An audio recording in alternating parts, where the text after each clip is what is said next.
बातमी आहे इंदापूर तालुक्यामधून। वैशाख शुद्ध षष्ठी ते वैशाख पौर्णिमेपर्यंत 10 दिवस वर्षातील मोठा यात्रा उत्सव नीरा नरसिंहपूर तालुका इंदापूर जिल्हा पुणे येथे होत असतो। देशभरातील भाविक नृसिंहाच्या दर्शनासाठी येथे नेहमी येत असतात। माजी मुख्यमंत्री देवेंद्र फडणवीस यांनी भाजप सरकारच्या काळात तीर्थक्षेत्र विकास निधीतून सुमारे 265 कोटी रुपये असा भरघोस निधी येथे दिलेला होता। त्यातून मंदिर परिसर, भक्तनिवास, रस्ते, नदीघाट व विविध विकास कामे सुरू आहेत। रामदेवराय कृष्णदेवराय यादव यांनी 18व्या शतकात हे मंदिर बांधले असून पेशव्यांच्या काळात या मंदिराचा जीर्णोद्धार झाला होता। खूप भव्य व राजवाडा पद्धतीचे हे वैशिष्ट्यपूर्ण मंदिर नरसिंहपूर गावात नीरा नदीच्या काठावर आहे। तसेच ब्राह्मण समाजाचे कुलदैवत असलेल्या शाकंभरी देवीचे मंदिर देखील याच ठिकाणी आहे। महादेवाचे मंदिर, राघवेंद्र स्वामी मंदिर, भक्त प्रल्हाद मंदिर अशी विविध मंदिरे या आवारात आहेत। वर्षभर न आटणारे पाणी व तेही मंदिराच्या अगदी उंचावर हे येथील एक आश्चर्य आहे। या तीर्थक्षेत्राबाबत येथील पुजारी, ग्रामस्थ व पत्रकार यांच्याकडून प्रत्यक्षात व अधिक जाणून घेण्याचा प्रयत्न केला आहे। आमचे विभागीय संपादक रवींद्र कुडे यांनी। पाहुयात। हे गुप्तगंगा आहे। वरती पाणी 12 महिने 18 काळ असते इथलं पाणी आटत नाही। हो, उन्हाळ्यात पण आटत नाही। ते थोडंसं बारीक बिळ तिथं। हो, आणि रिसर्च केल्यानंतर सायंटिस्टला सुद्धा कळालं नाही की हे पाणी कुठून येत आहे।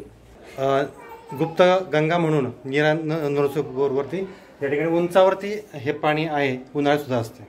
खूप माहिती आहे सर। हे आहे भक्त प्रल्हादाचे मंदिर।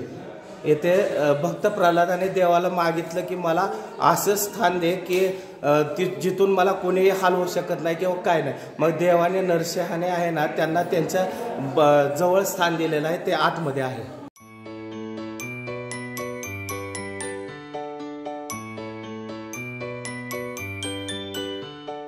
लाकडाच्या लगद्यापासून आणि कागदापासून बनवलेला आहे।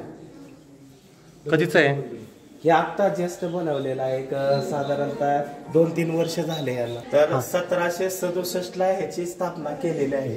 1767 थोरले बाजीराव पेशवे आहे, त्याचे वडील बाळाजी नारायण यांनी बांधलेला आहे।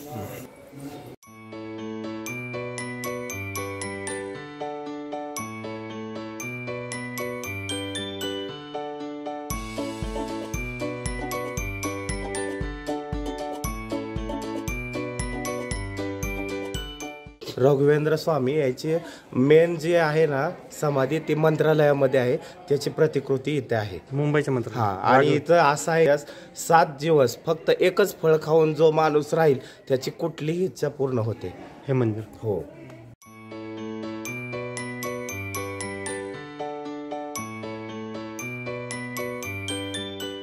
मंदिर आहे। पूर्ण महाराष्ट्रामध्ये जेवढे ब्राह्मण आहेत त्यांचं कुलदैवत। काय नाव तुमचं? देशमुख। काय या मंदिराचं काय वैशिष्ट्य आहे? म्हणजे आमच्या कुलदैवत आहे म्हणून देशपांड्याचं कुलदैवत आहे संपूर्ण महाराष्ट्रातल्या। संपूर्ण महाराष्ट्र। इथे 2 वेळा पाणी येतं आणि अभिषेक होतो देवाचा आणि त्याच्यानंतर पाणी गायब होत। वर्षात 2दा म्हणजे कधी? 2 वेळा वर्षातून 2दा कधी पण। काशी विशेष तुम्ही महादेव मानतात, आमच्यात नाही। एखाद्या खाली 11 पेनीत काशीचं पाणी ही परिस्थिती यात काढ काढ काढ काढ आवाज करते त्याचे देवाच्या डॉक्टर, आणि त्याला कोणी जाऊन शिवलं तर त्याला पराण घेतलं शहरातलं पाणी एवढं जोरात पाणी। ती म्हणते मी देवाच्या आगोळ्याला तुझं पाय धुवायला आले नाही, त्याची आगोळ होतो ना कोणी। कधी येतं पाणी ते सांगता येत नाही, कधी पण वर्षातून 2दा। आणि आता ही नेम धर्म पाळीत नाही, ती रातच काऊन करते।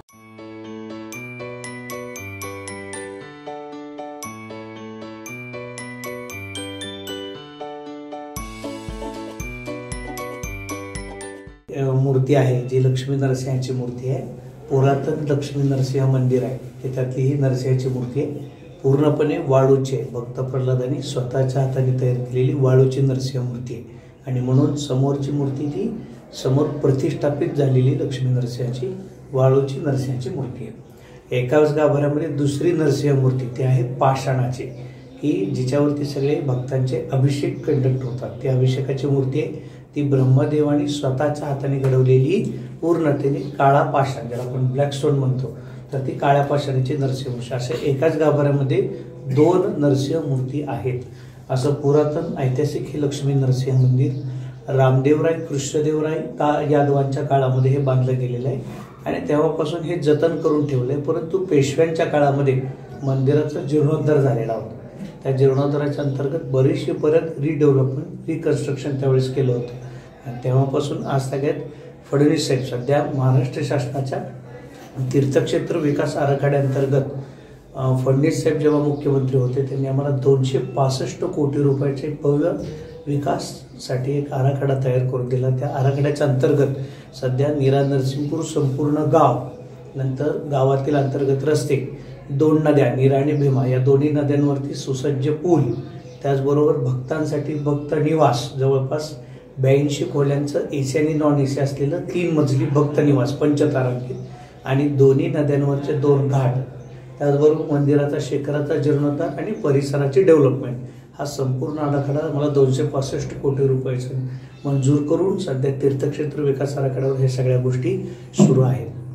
येत्या 2025-2026 पर्यंत हा संपूर्ण तीर्थक्षेत्र विकास आराखडा संपतोय आणि त्यानुसार सध्या गोष्टी सुरू आहेत. अतिशय शांत नरसिंह असल्यामुळं आणि एक छानपैकी असं टुमदार मंदिर असल्यामुळं बरेचसे भक्त लोक महाराष्ट्र, कर्नाटक, आंध्र प्रदेश, तेलंगणा अशा विविध राज्यातनं लोक दर्शनासाठी श्रींच्या पूजा अभिषेकासाठी दरवर्षी येतात. नरसिंह जयंती उत्सव नरसिंहाचा सगळ्यात मोठा उत्सव आहे. दरवर्षी वैशाख शुद्ध षष्ठी ते नरसिंह जयंती त्याला पण बुद्ध पौर्णिमेचा दिवस असतो. वैशाख शुद्ध पौर्णिमा चतुर्दशी, या चतुर्दशी श्रींचा जन्मकाळ होतो आणि त्याच्यानंतर पौर्णिमे दिवशी पारणं होतं. म्हणजे नरसिंहपूर गावामध्ये देवाची यात्रा असते 10 दिवस. ती 10 दिवस यात्रा मोठ्या प्रमाणात 1-2 लाख लोक येऊन जातात दर्शन पूजा अभिषेकासाठी. खाली अन्नछत्र भवन आहे की आलेले भक्तांना दररोज मोफत अन्नदान व आधिपत्याखाली सगळ्या गोष्टी सुरू आहेत.